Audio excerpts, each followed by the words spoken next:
அவளுக்கு நான் எதுவுமே சொல்ல தேவையில்ல. நான் எவ்வளவுதான் இயல்பா இருக்கிற மாதிரி காட்டிக்கிட்டாலும் என்னோட இயல்புக்குள்ள இருக்கிற குழப்பத்தை ரொம்ப ஈஸியா கண்டுபிடிச்சிருவா. நான் தூரமாவே இருந்தாலும் அவ கால் பண்ணும்போது நான் சொல்ற ஒரு ஹலோ போதும், இல்லனா நான் அனுப்புற ஒரு மெசேஜ் போதும். இதெல்லாம் எப்படின்னு நான் குழம்பி போறதே இல்லை.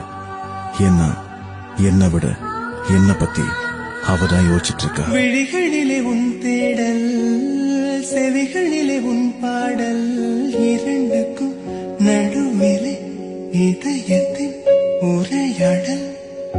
காதலுக்கு விலை இல்லை, எதை கொடுத்து நான் வாங்க உள்ளங்கையில் அள்ளி